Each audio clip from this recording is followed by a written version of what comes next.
नमस्कार, भारत माता की जय। मैं अभी यहाँ छिला गांव में खड़ा हूँ। ये एक किसान के खेत में जिनका नाम है कृष्णाराम जी।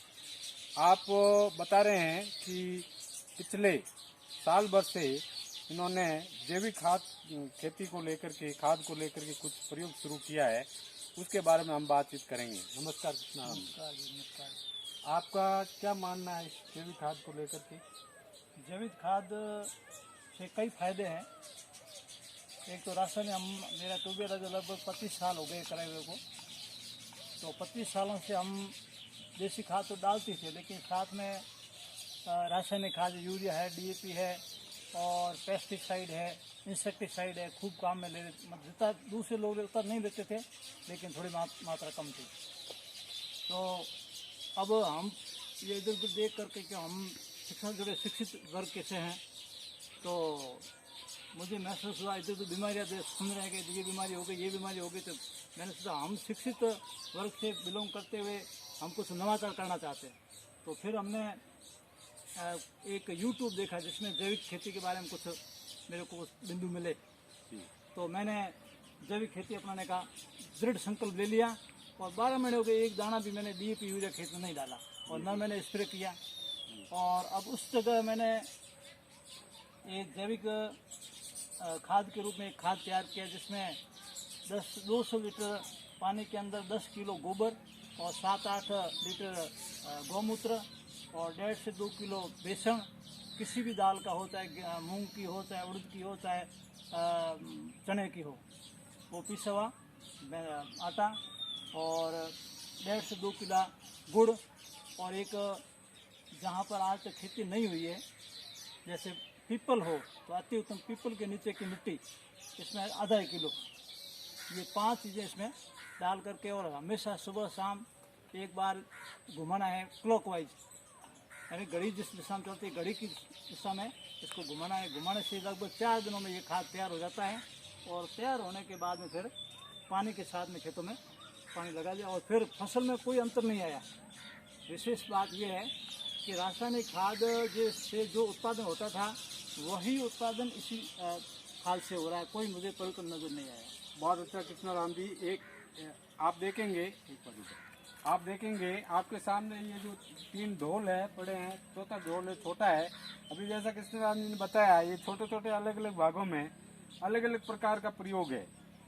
आपको जानकारी होकर के आश्चर्य होगा कि कृष्णाराम जी एक सरकारी स्कूल में प्रधानाध्यापक है। इनकी व्यस्त दिनचर्या होते हुए भी और इस प्रकार का ये प्रयोग कर रहे हैं, हमारे किसान भाइयों के लिए एक प्रेरणा का विषय है। अब मैं कृष्णाराम जी से निवेदन करूंगा कि प्रत्येक जो पात्र है जो आपके, उसके बारे में कोई अलग विशेषता है तो आप मुझे बताएंगे। ये 3 ड्रम है, पहले छोटे वाला ये तीनों ड्रमों में तो है रासायनिक खाद। ये है कौन सा खाद, ये मैंने जो तैयार किया है जैविक खाद। और ये जो ड्रम है इसमें मैंने डीकम्पोज तैयार किया है। डीकम्पोज अलग गोबर से ऐसे बैक्टीरिया लिए हुए हैं, कृषि विज्ञान से हमने खरीदी बोतल। ये बोतल हमने, ये जो आपको डिब्बी दिखाई दे रही है, इस डिब्बी में से कुछ 20 मात्र इसकी कॉस्ट है 20 रुपये। 20 रुपये में आती है और आसानी से मिल जाती है। और 200 लीटर ड्रम के अंदर ये एक डिब्बी डालनी होती है और 2 किलो गुड़ डालना है, 200 लीटर पानी भर लिया और ये लगभग 7 दिनों में तैयार हो जाता है। इसको भी वही विधि से घुमाना, क्लॉकवाइज घुमाना होता है। इसका क्या काम रहेगा? और इसका मूल जो है, ये मिट्टी जो खराब बंजर हो जाती है उस बंजर मिट्टी को वापस प्राकृतिक जैसे पहले मिट्टी थी वैसी हो जाती है। मैंने एक वीडियो देखा था यूट्यूब पर, हिमाचल प्रदेश के गवर्नर का एक स्टेटमेंट था यूट्यूब पर, मैंने उसका 38 मिनट का वीडियो था देखा और उनका सुन करके मैं बहुत प्रभावित हुआ।